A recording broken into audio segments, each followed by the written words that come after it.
as an important consequence for the determinant and the idea of composition of functions, imagine what we would get if we applied a transform A and then a transform B to, let's keep it simple, with R2.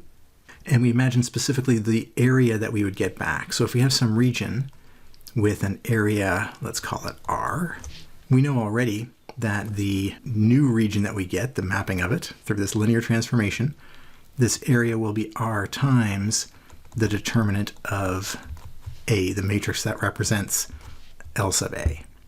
And of course, if we do this one more time and some other blob, our area here is going to be R times the determinant of A, absolute value, times, well, that region just got multiplied by the factor that comes with B, so determinant of B. So the effective change in area of composing these two things is going to be a multiplication by the determinant of A, absolute value, and the determinant of B in absolute value. Now we ask, well, what about this unified function here? If we transformed not LA then LB, but the consequence of the two of them together, now what does this say about the determinant of the standard matrix for LB times LA? So the transform of both of them together. So what does this say about the determinant of the standard matrix LB following LA? Well, remember that this standard matrix is the matrix B times A. Well, what we're learning here is that, very much in sync with our linear ideas from earlier, the determinant of B times A, so B times A multiplied first and then the determinant's calculated, is the same as the determinant of A times the determinant of B. Now, based on the logic up above, we should keep the absolute value signs everywhere here. But at the end of the day, it also turns out to be true that the determinant of AB is equal to the determinant of BA, which is equal to the determinant of each matrix by itself first.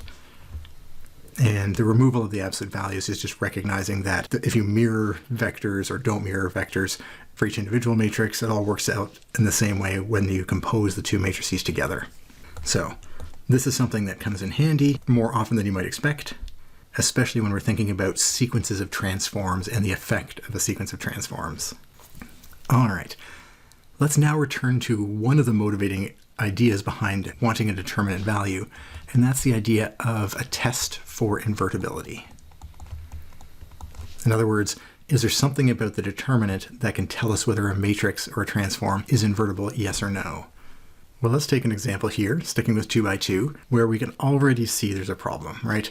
These columns, I hope this is like alarm bells going off as soon as you look at this matrix, columns are not linearly independent,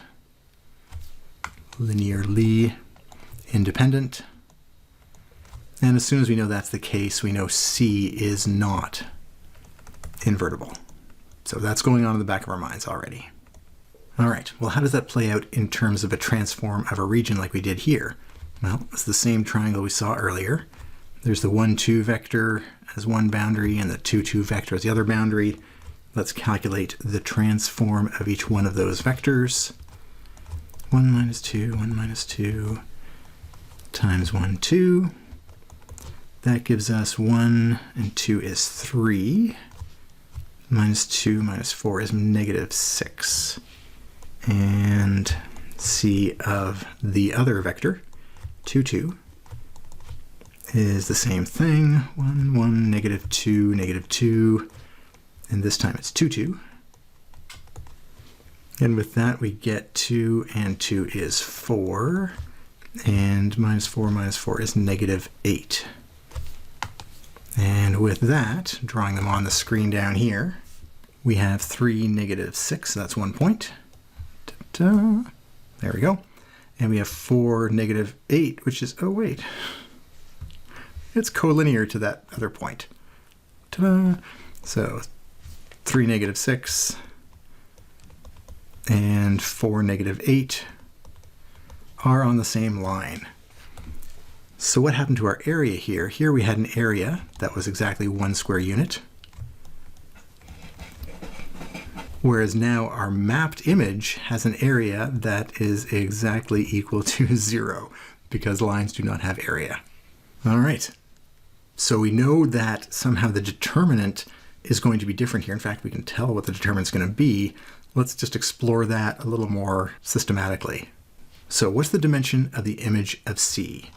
Well, the only points that we can get back out, it appears from the glass graph, is a 1D line is the image. So the only points we seem to be able to get out of this are multiples of 1 minus 2, and that you can get from the span of the column vectors, all that good stuff there.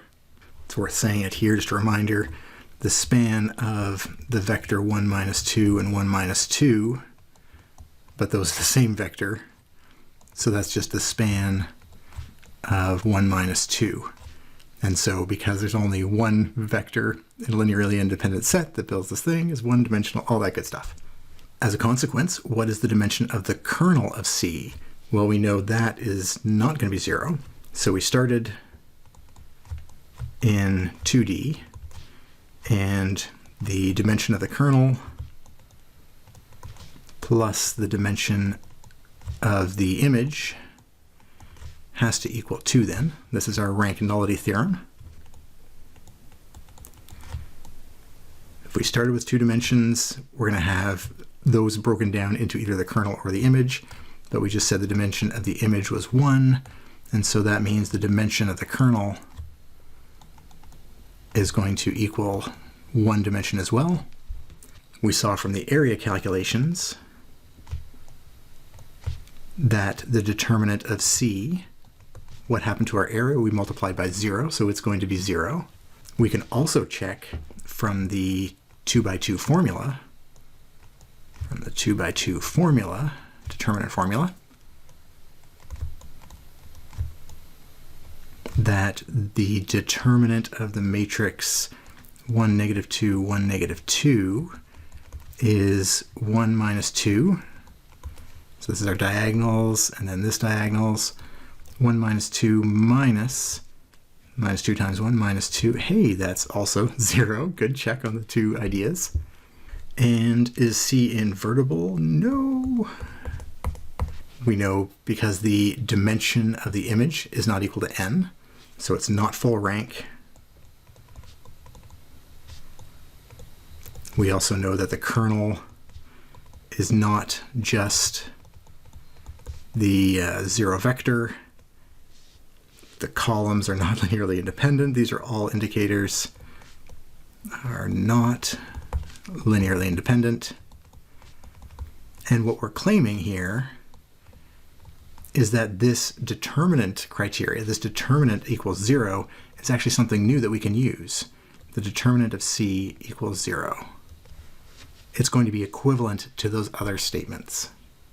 In fact, that's what we're going to say on the next page.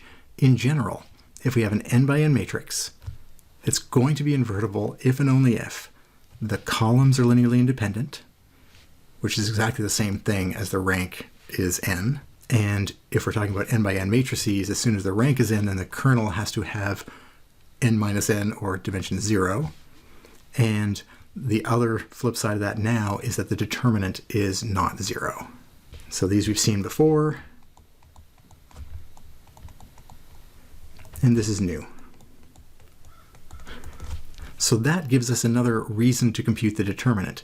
If we're interested in whether a transform is invertible or not, this becomes an equivalent test, and it feels different than these ones up here. The determinant calculation is not the same as testing with RAF for linear independence. It feels somehow independent. They're related, but the actual calculation you go through feels quite different.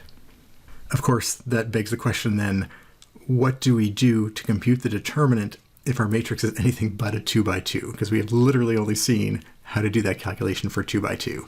That's where we're going to head next.